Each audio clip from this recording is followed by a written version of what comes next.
most tech companies and tech/media companies, almost all of them, are bloated beyond belief. They don't need the number of staff that they have. No, nowhere fucking near. I'm so sorry, but so many of these tech companies, they have so many engineers. And I'm looking at how many features they release, and I'm like, what the fuck are these people doing? What the fuck are they doing? Okay. This comes from someone who, you know, knows how to build out a team to create and make and maintain a thing. I know how many people these things take. What the fuck are they doing? Twitter, perfect example. When, you know, Mr. What's-His-Face comes in and cuts a bunch of employees and people start freaking the fuck out. And they're like, this is one of the biggest companies in the world. Why are you cutting all these people? I was like, because this website needs like 50 people. It needs like, you know, maximum like 50 people working at it, and then also the customer service on top of that. We'll take customer service people out of that equation, right? Them aside, keeping the actual company running, keeping the product working, like, you don't need that many people. 50, maybe 100 if you're getting crazy with it, but then they have thousands, and I'm like, what do they do? What do they do all day? 70% of their work days are meetings. I know. Ugh, it drives me insane. Valve has 250 people and it's worth billions. Great example. Yeah, Steam and Valve and things like that. A lot of game studios that are not AAA, not the ones that are completely bare bones, because some of them are more bare bones than they want to be, but you know, you could see how these things can be made and maintained by much smaller teams. It's just the number of people they had, it was just crazy, insane, absolutely insane. A lot of engineering work is invisible. Also a good chunk of Twitter employees who are moderators. Yeah, and this is what I'm saying. I know what work is there.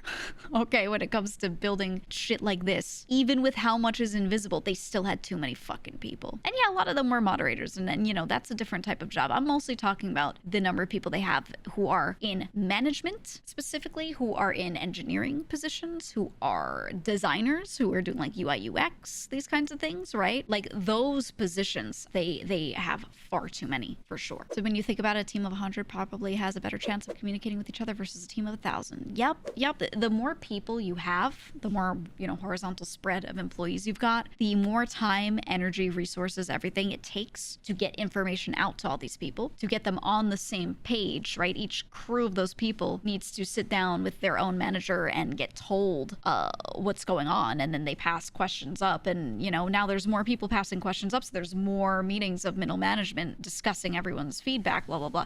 It just bloats over time. It just bloats over time, right? And it's all this wasted fucking time. It's insane.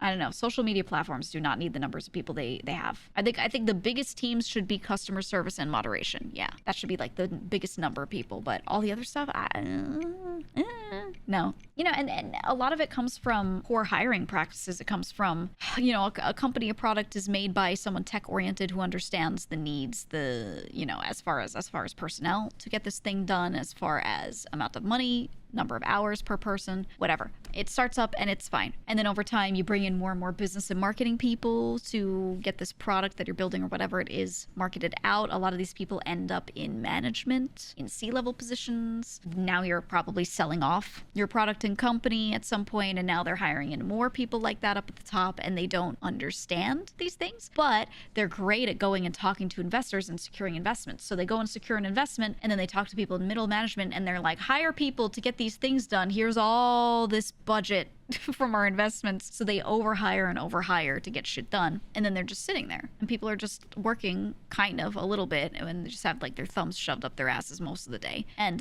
they're just in meetings, you know, doing whatever, doing fuck all. They're just scrolling on Reddit. And then at some point that becomes a problem. At some point someone starts auditing things, or the company starts bleeding money, and they're like, I don't get why we're not profitable. And then they look and they're like, oh, we have 500 engineers for a Twitter clone, you know, like, I don't know. It gets crazy, man. Way too much. Tech companies allocate 10 people to do the job 1 or 2 people can do. Meanwhile, places like retail will make 1 employee do the job of 5. Yeah.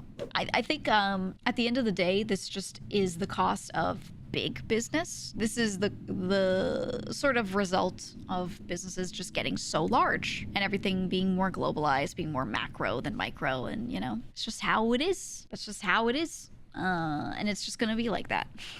It's It's going to keep being like that, because I find that the only time people really are good at understanding other people's workloads, being able to see inefficiencies, whatever, is when they can see it right in front of themselves, which is almost always in small business, right? When it's just a couple bosses, a couple middle guys, a couple dudes down at the bottom, right? Like that is the only time that 95% of people can look at a company and be like, oh, here are the inefficiencies, because they can physically watch people and what they're doing and see it in front of them. But the moment they're taken one step back from it, they're one step removed, and they're sitting in an office and just hearing, you know, middle managers and upper middle managers tell them what's going on. They just can't picture it. They don't understand what's wrong. So it's always going to be like that. That's it. It's just, that's the way the world is now, right?